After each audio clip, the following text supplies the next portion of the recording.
Bienvenue pour l'épisode 2. Ça va être le passage de la Pologne à la Biélorussie. On va donc partir de Poznan, passer par Tereshpol à la frontière, ensuite arriver à Brest, puis se rendre à Minsk. Pour l'épisode d'aujourd'hui, on commence directement donc de partir de Poznan jusqu'à la gare de Tereshpol. J'imagine que comme nous, vous n'aviez jamais entendu parler de cette ville avant le départ, mais c'est un des passages frontières les plus proches en Europe pour aller jusqu'en Biélorussie, dans une des frontières les plus surveillées au monde. Conseil, vous pouvez aller dans les wagons-restaurants pour passer les trajets en Pologne, c'est toujours abordable et surtout c'est un peu plus agréable que d'attendre dans les sièges qui sont parfois un peu serrés.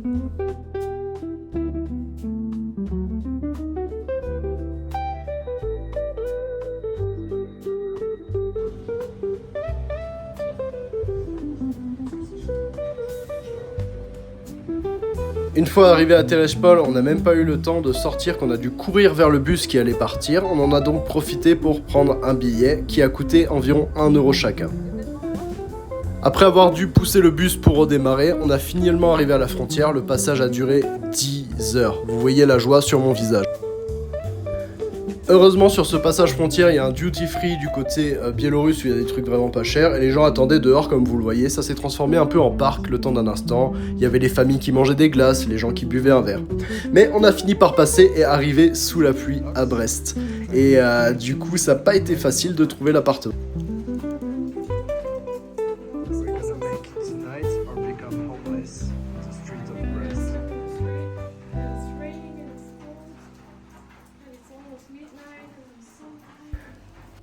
On a fini cependant par trouver le bon code et on est rentré dans notre appartement dans cet immeuble soviétique. Et franchement, l'appartement en lui-même, malgré ce que peut laisser le hall d'entrée, était vraiment incroyable. Je vous laisse tout de suite le découvrir.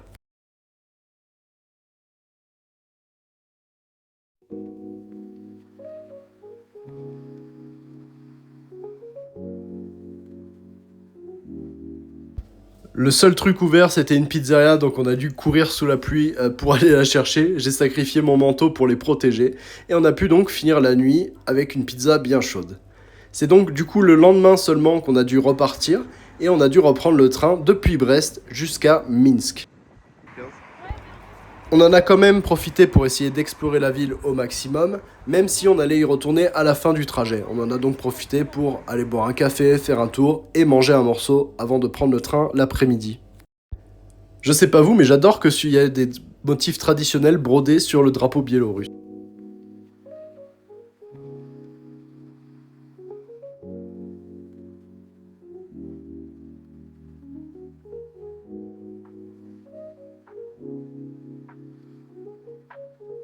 Les prix étaient vraiment pas chers au premier café où on s'est arrêté. J'ai pris donc un americano parce que je suis ennuyant. Et Sarah a pris un thé avec des baies qu'on trouve en Sibérie, qui sont assez consommées partout, que ce soit en Russie, en Biélorussie ou dans la région.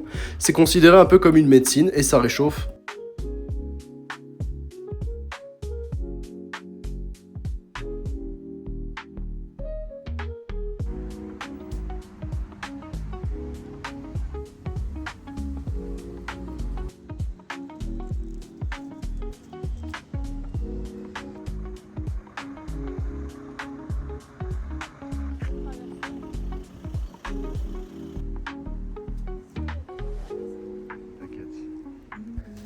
On en a donc tout simplement profité pour aller au marché central, qui était donc un marché assez agréable. Il y avait vraiment de tout, que ce soit de la boulangerie, des produits laitiers, de la boucherie, des légumes et même quelques antiquités.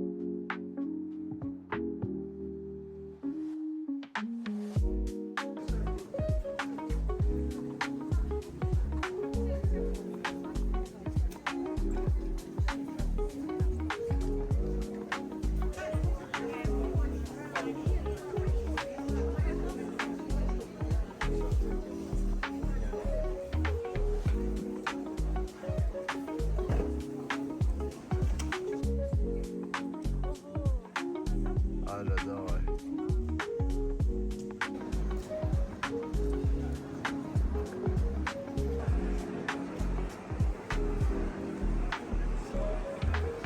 C'est d'ailleurs là-bas qu'on a fait une de nos premières rencontres avec un Biélorusse au marché au stand de fromage.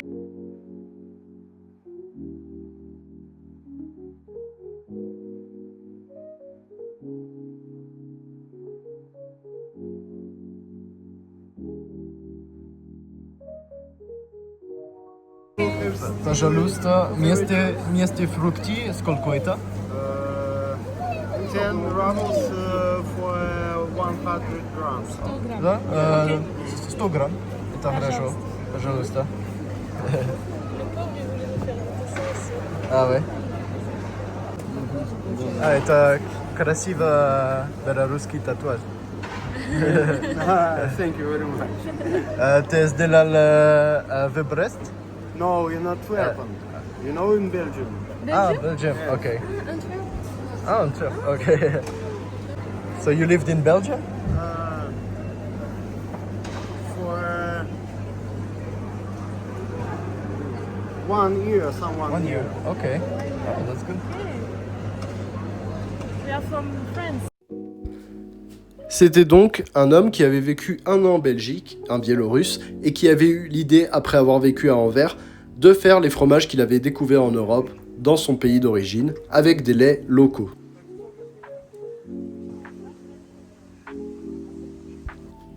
Retour en Europe de l'Est, ça veut dire le retour des fameuses voitures Lada. J'aurais bien aimé compter toutes celles que j'ai vues, mais malheureusement, ça aurait été impossible.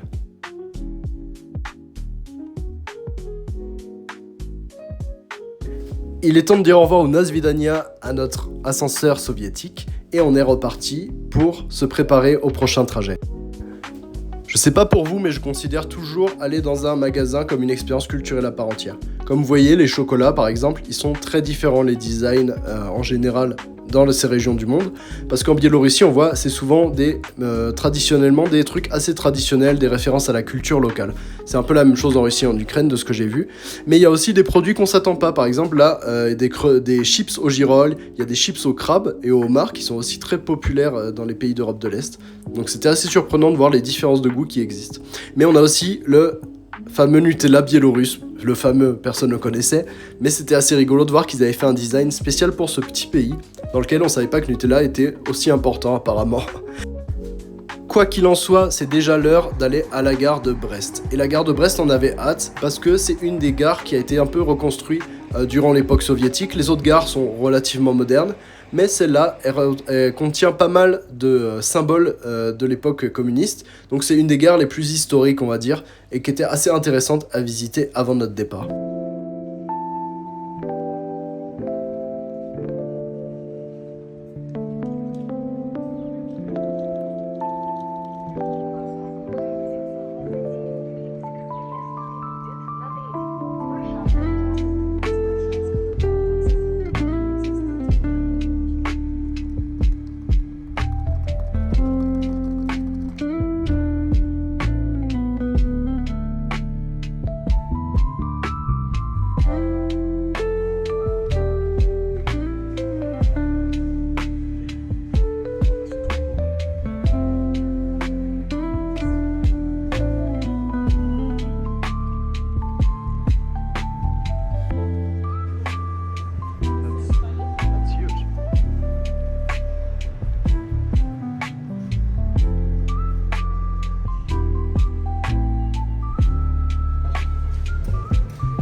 Voilà, j'espère que vous avez apprécié le petit tour de la gare. Maintenant, il est l'heure de prendre le train. Alors nous, on voulait prendre les trains de l'époque soviétique qui sont assez connus en Biélorussie. Vous allez d'ailleurs en voir un dans le fond là en train de passer. Mais celui qu'on allait prendre cette fois était moderne et surprenamment moderne par rapport à l'image des trains qu'on avait dans le pays. Il était, j'allais dire, aussi confortable, voire même plus et plus propre qu'un TER par exemple que vous alliez prendre en France.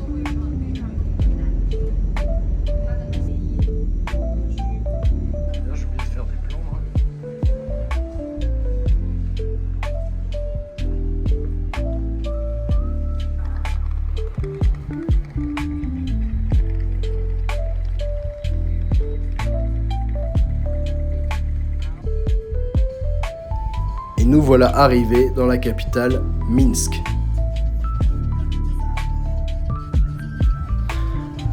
à la fois fatigué mais excité de découvrir un nouveau pays.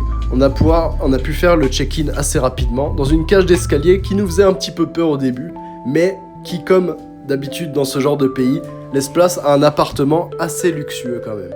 Je vous laisse regarder la suite.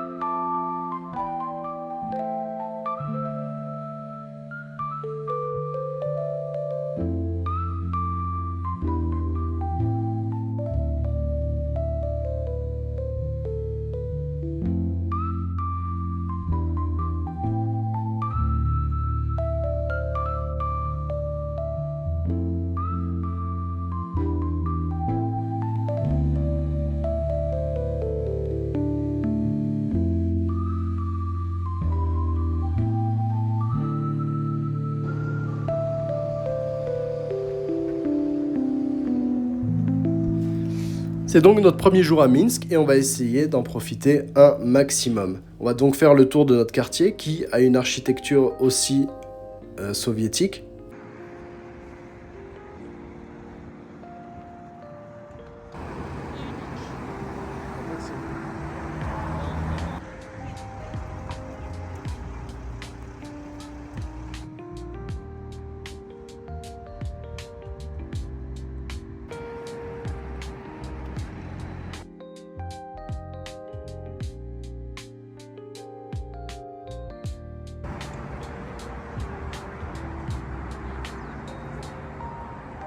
C'est le moment de vous faire découvrir notre repas du midi. Pourquoi ? Parce que c'est dans un endroit qu'on affectionne particulièrement, le Lido ça s'appelle.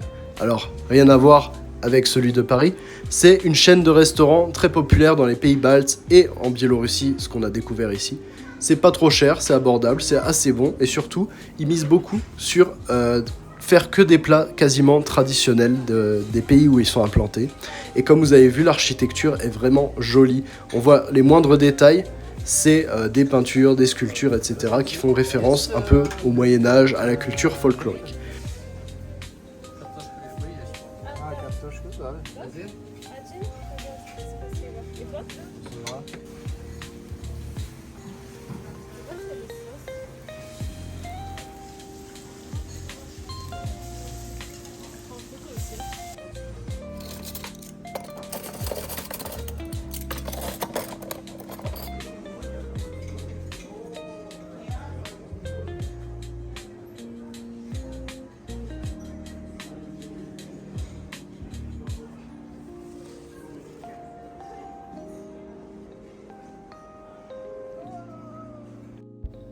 Donc là, on avait commandé les fameux blini. Je crois que c'était aux champignons et au poulet, ce qu'on avait commandé.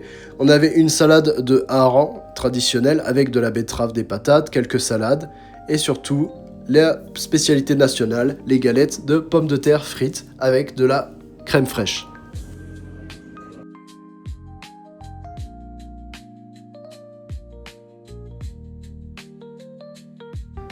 Franchement, c'est validé. Et pour tout ça, avec les boissons, on en a eu pour 10 € à 2. Ce qui est quand même relativement raisonnable. Et il y avait les desserts.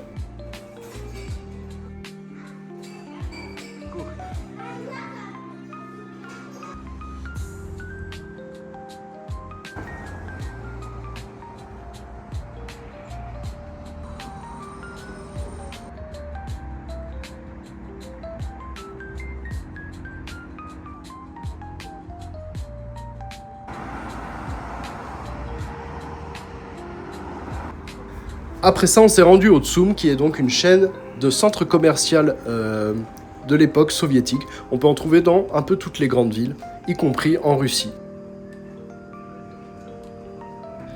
Je ne cesserai de le répéter, les magasins, c'est une expérience culturelle à part entière. Comme vous le voyez là, on voit les produits que les gens achètent en souvenir, mais c'est surtout des touristes, soit russes, soit biélorusses, qui voyagent dans le pays.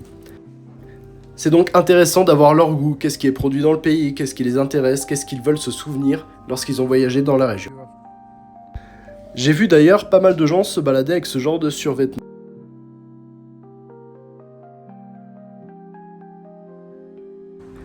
On a fini la journée avec un petit thé vert sur une des nombreuses places qui existent au sein du centre-ville.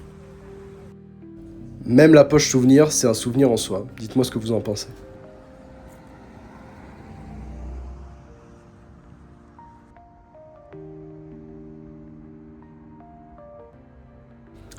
Maintenant, on va pouvoir vous montrer un peu ce qu'on a acheté en souvenir. Donc ça, c'est un magnète ouvre-bière biélorusse avec un tracteur, parce que la Biélorussie est connue pour sa production de tracteurs. Ensuite, là, on a un petit emblème du pays, suivi de quelques cartes postales, et surtout ce magazine, avec marqué SSSR dessus, qui veut dire URSS en russe. Donc on sait pas trop de quoi ça parlait, mais on trouvait vraiment que c'était un peu une archive historique. C'était intéressant de voir aussi ce que les gens lisent, ce qui peut être imprimé dans le pays et distribué. On s'était un peu intrigué quand même par la soucoupe volante, on voyait pas trop le lien avec Staline, mais bon, si quelqu'un sait lire le russe parfaitement, il pourra nous expliquer.